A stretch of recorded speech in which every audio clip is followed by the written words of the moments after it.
So here we have the Hyundai Tucson on a 66 plate. I'm going to start off by showing you around the outside of the car, and then we'll hop in and run through some controls on the inside.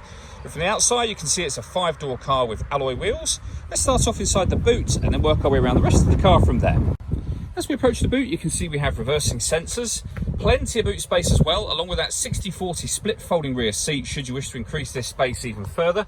And then underneath this tray section, a full-size alloy spare wheel. Okay, so we're just going to work our way back round to the front of the car, and then we'll hop in and run through some controls on the inside. But now that we've done a full circle of it, you can see it's in excellent condition the whole way round. Just briefly before we climb in, I think it's well worth seeing the interior from this exterior point of view. There's plenty to run through on the dashboard, so let's hop in and we'll do that now.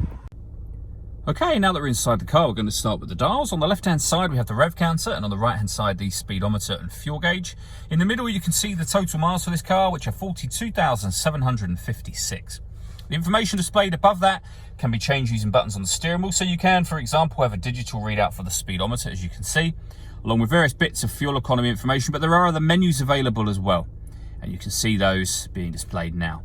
And to go through those different menus, you just need to use these buttons here. We've also got cruise control and speed limiter over that side of the steering wheel.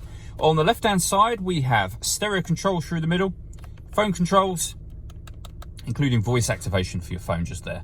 You need to pair your phone up before you can use the phone controls, of course, and that is done by hitting this button and then the numbers that correspond with what you need to be doing up there.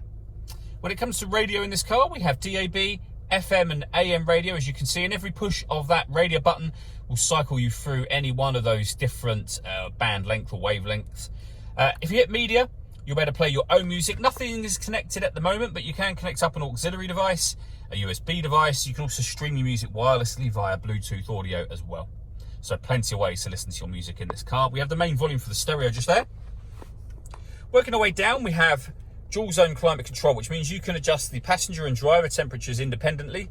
You can increase and decrease the fan speed and determine where you'd like the air to be distributed within the car. When you're happy with those settings, this button turns the air conditioning off or back on again, and it's on when that light shows, or hit auto and the car will take control of the fan speed and the direction of the air to maintain the temperatures that you're after. You can override that simply by readjusting the fans and putting it back on your own setting here.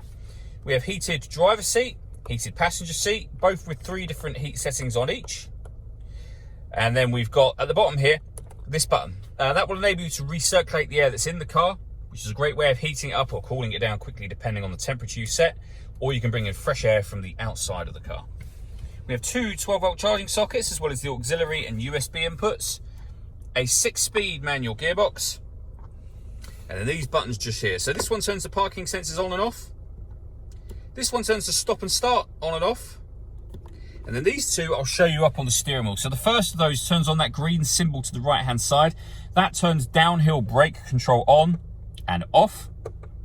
And then you can turn the steering mode into normal or sport as well. All that leaves me to say is thank you for taking the time to watch this video. If you'd like to come and see the car for yourself and have a test drive, please feel free to call any of our MJA sites. We'd love to hear from you soon.